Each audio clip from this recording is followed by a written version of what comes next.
take a single second off or else they'll catch you sleeping. So I think it goes far beyond my scoring capabilities. I think it's almost everything. For anyone still doubting the magnitude of the Caitlin Clark effect, this past month alone has offered a tidal wave of evidence that should erase all skepticism. We're not just talking about basketball anymore. We're talking about something far more transcendent. A force so powerful, it's now pushing fans to tune into sports they've never even cared about before, golf, of all things.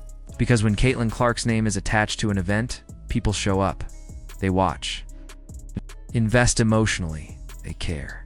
And they follow her not because of some corporate campaign or curated media hype, but because there's an authenticity and magnetism to her that cuts through every narrative, every headline, and every preconception about what a modern athlete should be.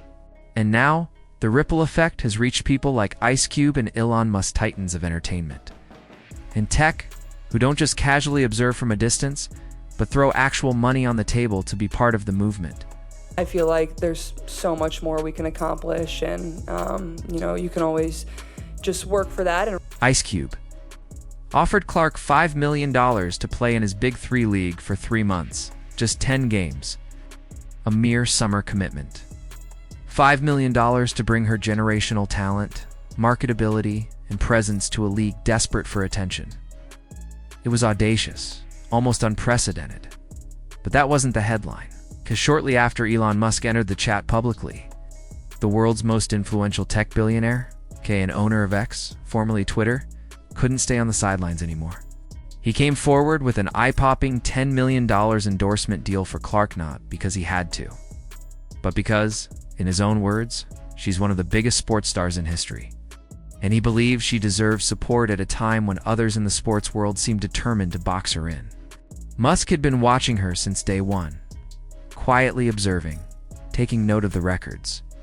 I know it's going to translate. I trusted my whole off-season work. Obviously, I don't rival a show, but it has to show now, so I'm just continuing. She was shattering in the sheer gravitational pull she had on viewers and fans alike. But when the noise became too loud, when the disrespect divisible, Musk made the kind of move that only a billionaire with a global platform could make. He offered her a public vote of confidence. Backed by $10 million? The Caitlin Clark story doesn't unfold like a typical WNBA narrative. It's playing out more like a blockbuster saga. She's not just an athlete. She's a lightning rod for cultural change, a generational disruptor, and an icon whose reach is now moving far beyond the basketball court. The LPGA Pro-Am tournament, where she's scheduled to appear in November, received so many fan emails demanding live coverage of the event that tournament officials had to issue a statement saying they couldn't accommodate all the requests. At the beginning of the season, so we can peak at the right time. When you're a team with championship aspirations, they couldn't even keep up. One of the tournament organizers even responded directly to inquiries, apologizing for the lack of live streaming, while acknowledging the overwhelming enthusiasm surrounding Clark's participation. People were emailing golf tournaments just for a chance to catch a glimpse of her. That kind of cross-sport devotion is unheard of. And yet, for Caitlin Clark, it's now a regular Tuesday. She's created a fan base that doesn't care what sport she's playing. They just want to see her. And that kind of celebrity isn't manufactured. It's organic. It's born from years of dominance, authenticity, and excellence. Clark has managed to do something that hasn't happened in decades. She's made women's sports mainstream in a way that feels effortless. Her WNBA playoff games are drawing over 2.6 million viewers, numbers so massive that networks are still recalibrating their analytics models just to understand what happened. Compare that to the recent games without her. Fake fight because I wanted some attention on Angel Reese. Caitlin was stealing all the... Dipped below 1 million viewers, and the message becomes crystal clear. Clark isn't just part of the league, it's the league.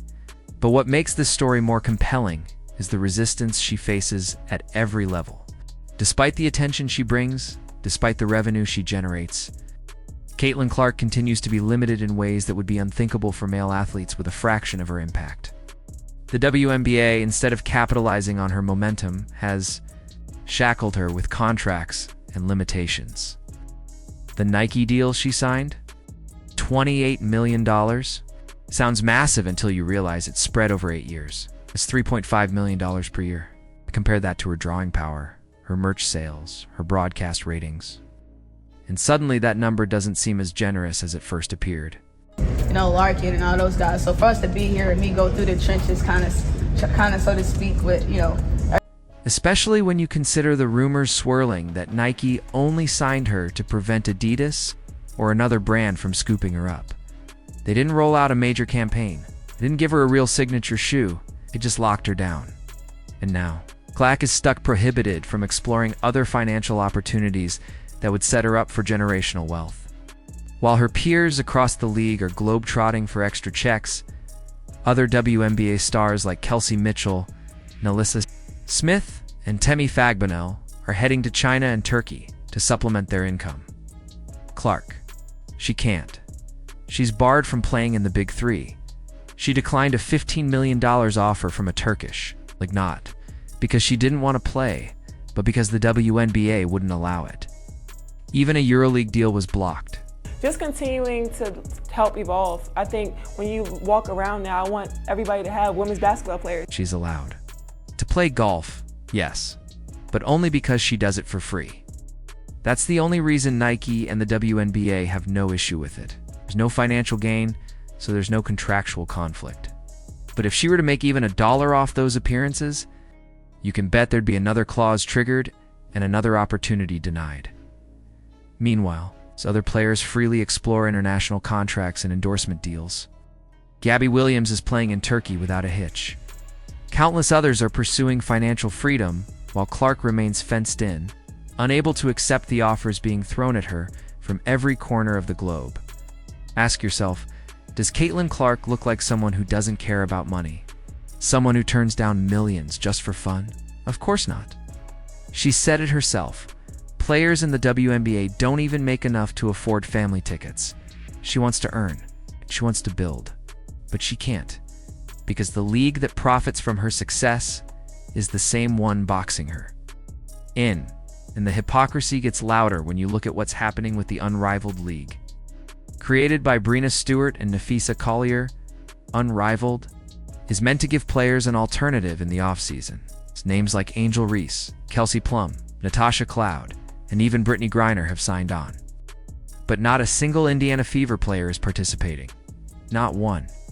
You think that's coincidence? Or does it have more to do with the way Caitlin Clark is being treated behind the scenes? Because it's becoming clearer with every passing week that the biggest star the WNBA has ever seen is also the most restricted. Nike's contract may look impressive on paper, but when you break it down, it feels more like a trap than an opportunity. Yes, Clark has a multi-year deal. Yes, she has a signature line on the way. Ow.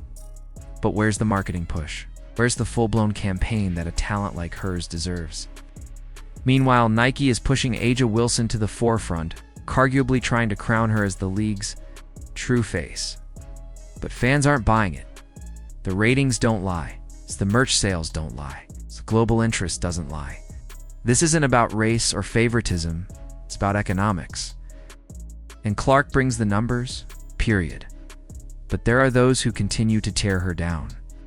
A'ja Wilson has gone on record suggesting that Clark's popularity is rooted in her race. She's only celebrated because she's white. It's a narrative that's gained traction among certain circles. But when you examine the facts, it collapses under its own weight. Clark's biggest supporters, many of them are black men. Many of them are former NBA players. Many of them are just sports fans who recognize excellence when they see it. Her impact isn't about color, it's about culture. It's about dominance. It's about star power that can't be manufactured. And still, the disrespect continues. Veteran WNBA players have mocked her, belittled her, taken cheap shots both on and off the court. Diana Taurasi joked that Clark is a shiny new toy who will fade. Others have outright tried to injure her. Yahush literally poked her in the eye during a game, leading to serious concerns about player safety. All this while Clark continues to show up, sign autographs, break records, carry the league forward. So here's the reality. Caitlin Clark is doing what no one else can. She's not just popular. She's not just trending. She's historic. She's the Steph Curry of women's basketball, the LeBron James of her generation. And yet she's being paid like a backup singer while carrying the whole damn orchestra. The WNBA has a problem. A massive one. They've handcuffed their most valuable asset at the exact moment they should be doubling down on her potential. The longer they keep her restrained, the more they risk alienating the very fan base that she's brought in. Because Clark's fans are loyal. They've proven that. They followed her from college to the pros. They're emailing golf tournaments. They're showing up in droves. They're ready to spend. But if they sense she's being mistreated, they sense she's being used and not supported, they will turn and they won't come back. So what comes next? Does Caitlin Clark finally get the freedom to explore the opportunities she's earned? Does Nike step up and treat her like the face of their brand? Does the WNBA finally understand that locking her down isn't the same as building her up?